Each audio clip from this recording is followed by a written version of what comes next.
Right, let's talk about something truly magnificent, something quintessentially British, and something that I think is a genuine marvel of modern engineering. No, not the Harrier jump jet, nor the Mini Cooper, but the humble Roundabout. Now, I know what you're thinking. It's just a circle of tarmac. But did you know that a well-designed roundabout can improve traffic flow by as much as 50% compared to a traditional set of traffic lights? That's not a small number. It's the difference between getting home in time for a nice cup of tea and sitting in a fuming traffic jam, wondering where it all went wrong. It's a simple, elegant solution to a complicated problem, and frankly, it deserves a bit more respect.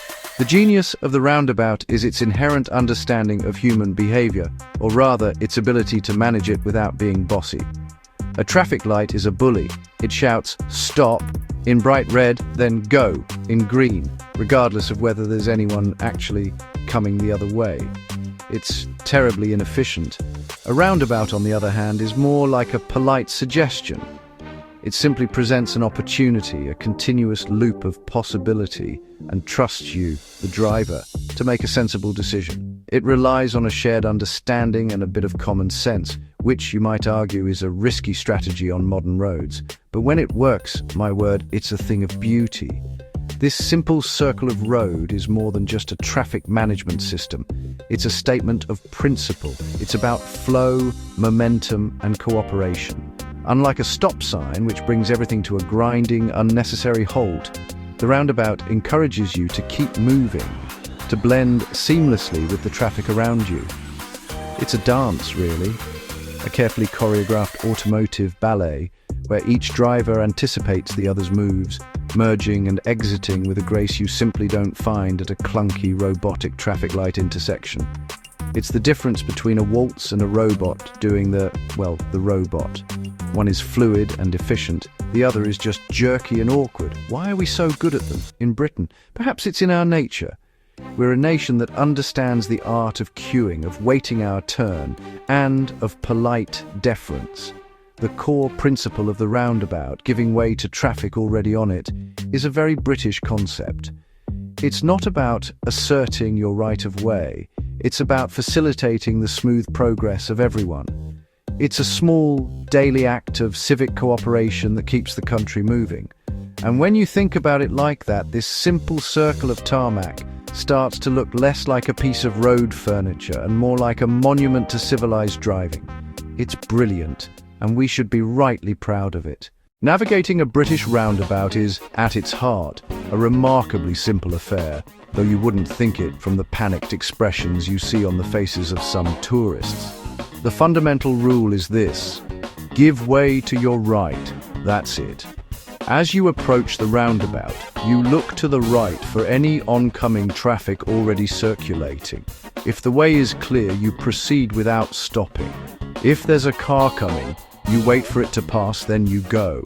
There's no red light telling you to wait when nothing's coming, and no awkward four-way stop shuffle.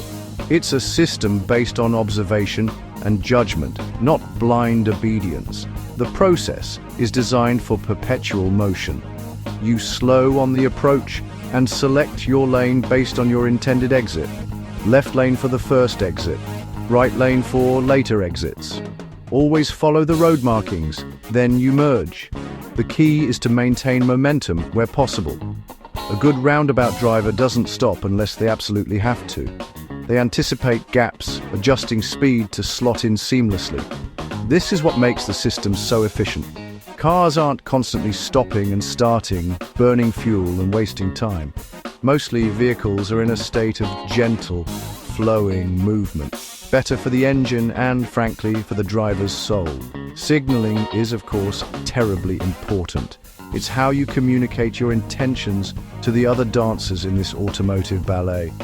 If you're taking the first exit, signal left as you approach. If you're going straight on, don't signal until you pass the exit before the one you want, then signal left. If you're taking an exit to the right, signal right on your approach.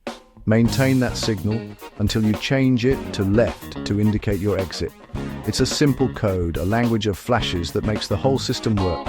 It's just good manners. indicator clicks. Larger, multi-lane roundabouts can look daunting. They can seem like a chaotic maelstrom of cars, but the principles remain the same. Pick your lane early, hold it steady, give way to your right, signal your exit. The complexity is only visual. In practice, it's a bigger version of the village roundabout. It scales up beautifully, handling immense volumes of traffic with elegance. It's not chaos, it's organized, high-speed cooperation. And when you get it right, it's deeply satisfying. Let's be honest for a moment. The four-way stop, a common sight in places like North America, is a terrible idea. It's the automotive equivalent of four people arriving at a doorway at the same time and engaging in that awkward after you shuffle. It brings all traffic to a complete halt for no good reason. Everyone stops. Then drivers are supposed to proceed in the order they arrived. This relies on everyone remembering the precise sequence of arrival. In a busy intersection that becomes a recipe for confusion, hesitation, and angry gesticulation, it actively creates gridlock from something that could flow freely. Compare that stuttering process to the ballet of a British roundabout. On a roundabout, only the entering traffic yields. Circulating traffic keeps priority and speed. Often you can get through without coming to a full stop. That single fact is revolutionary. Roundabouts keep traffic moving. They create a continuous merging stream. Four-way stopped in our full stop. Roundabout marks a comma, a brief pause. Then there's the traffic light. Slightly more sophisticated, still flawed. It works on a timer, a rigid, unthinking master. It will hold you at red at 3 in the morning with no one else around, all because its programming says so. It's infuriating. Think wasted fuel and pointless emissions while you wait for a phantom car. A roundabout, by contrast, is dynamic. It responds to real-time conditions. No traffic, off you go. Common sense over digital dogma. The real beauty? Efficiency in time and efficiency in energy. By minimizing stops and starts, it reduces wear and tear on brakes and on transmission. It cuts fuel consumption and harmful emissions. An idling engine is wasteful. An engine kept at steady, low speed is efficient.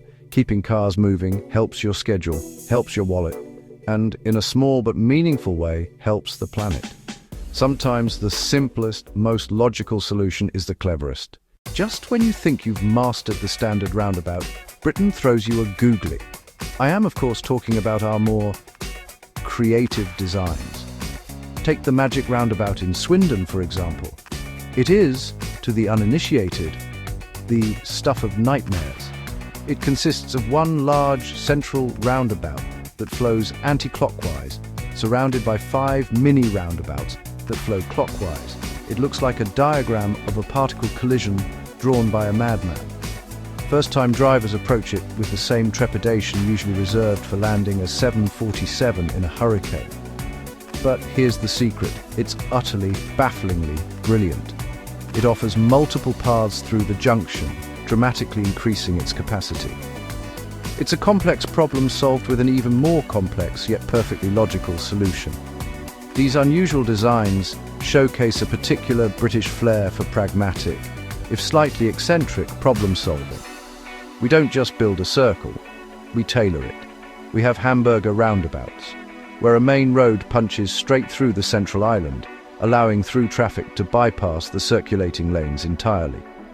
We have teardrop roundabouts, elongated to manage traffic flow from motorway slip roads. Each is a bespoke solution, a testament to traffic engineers who weren't afraid to think outside the, circle. It shows a commitment not just to the principle of the roundabout, but to perfecting its application in every conceivable situation. It's this adaptability that makes our roundabout so special.